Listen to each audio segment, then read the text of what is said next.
eu estou tratando de um ato que é ilegal.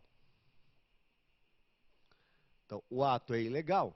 Se ele é ilegal, qual é a consequência que deveria ocorrer? Se ele é ilegal, a rigor, deveria ele ser anulado. É isso que deveria ocorrer. Se ele é ilegal, deveríamos anulá-lo. Entretanto, a Lei 9.784, de 99, prevê a possibilidade de convalidação. O que é isso? É o modo pelo qual o ato ilegal não é anulado e ele é aproveitado pela administração. Observe. Agora os requisitos para convalidação, tá bem? Olha, requisitos para que haja a convalidação. Primeiro, que o ato tenha um defeito. Defeito sanável. Ou seja, a ilegalidade não tenha sido grave. 2, que a convalidação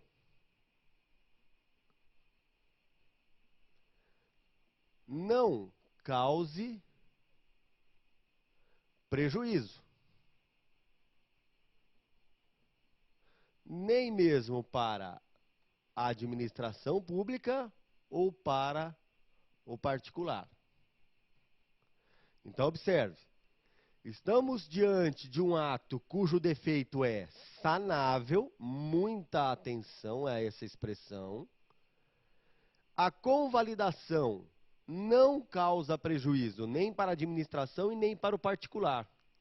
Neste caso, olha a expressão que nós vamos usar, hein? Neste caso, presentes os requisitos, o administrador poderá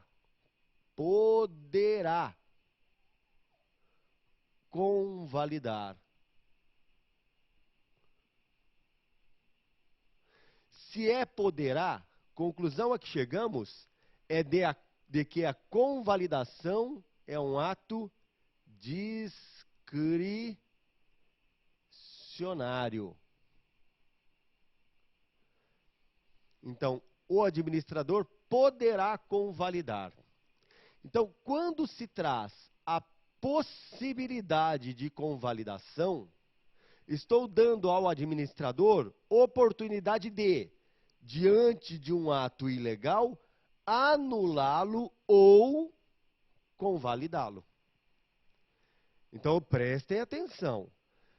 Quando presentes os requisitos legais para a convalidação, o ato ilegal poderá ser convalidado ou anulado pela administração.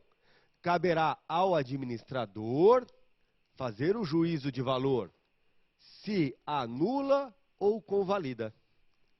Agora, qual é a consequência maior dessa convalidação, caso ele a realize? A consequência maior é que aquele ato ilegal, a partir da convalidação, torna-se um ato legítimo, a partir dali. Então, olhe, a convalidação dá ao ato aquilo que ele não tinha antes, que é a aparente legalidade. A aparente legalidade. Mas não se esqueça, a convalidação, ela faz com que os efeitos anteriores do ato sejam mantidos. Então, o ato ilegal foi praticado e produziu efeito. Ao ser convalidado, os efeitos anteriores são mantidos, diferentemente do que ocorre com a anulação. Quando se anula o ato, os efeitos são repelidos. Vamos fazer uma observação no quadro aqui para visualizarmos isso. Vem até aqui, por favor. Vamos a uma situação concreta aqui, tá? Vamos olhar para a licitação.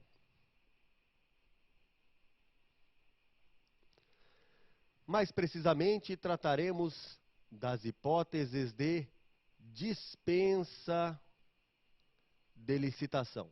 São aquelas que estão no artigo 24 da Lei 8.666, de 93.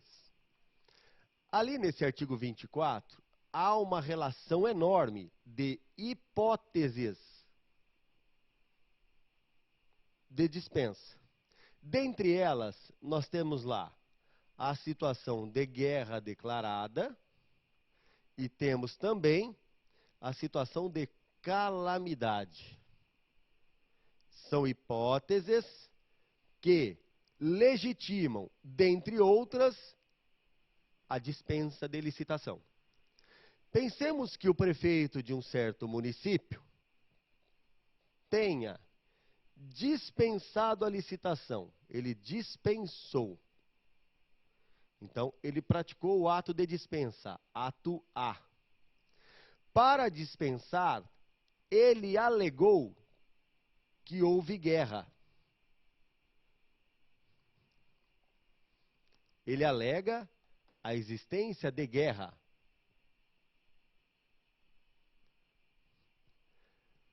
Mas a guerra não houve.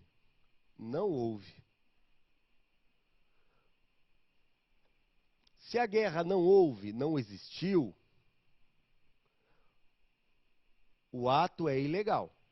Se ele é ilegal, porque não houve o motivo apresentado, deveria ele ser anulado.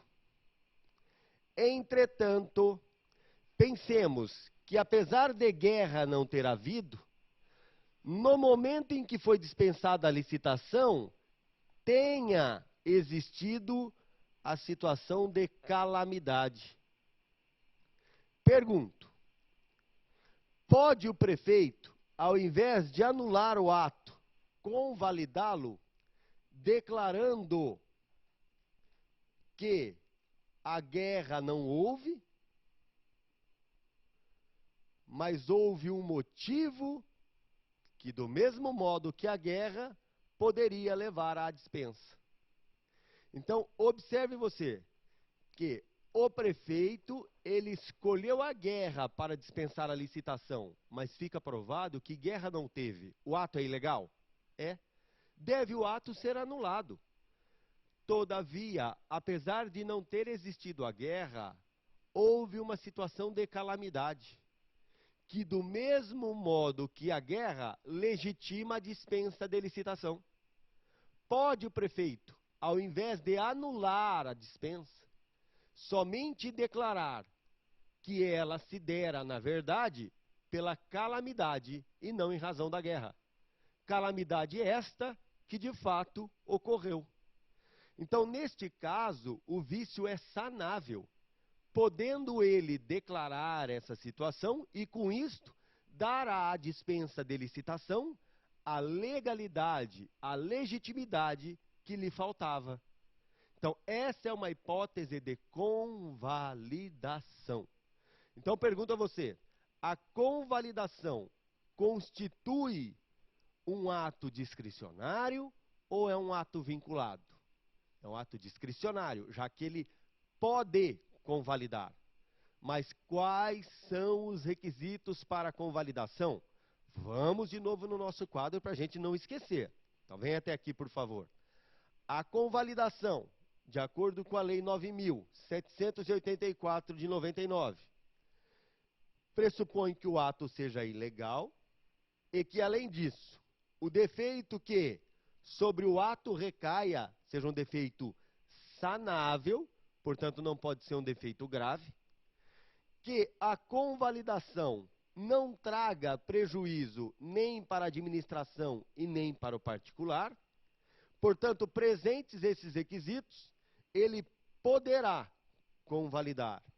Daí falar-se que a convalidação é um ato discricionário, tá bem? Então, anote esse quadro, deixe ele anotadinho aí, porque esses requisitos aqui, tradicionalmente, são trazidos em sua prova, tá bem? Então, observe, Requisitos para a convalidação: defeito sanável e ausência de prejuízo. Aí surge a possibilidade de convalidação. Tá bom? Beleza? Beleza. Agora observe. Essa convalidação, essa daqui, é conhecida como convalidação expressa. Porque exige para sua existência uma decisão da administração. Exige para sua existência uma decisão da administração pública. Essa é a convalidação expressa. Agora, observe o seguinte.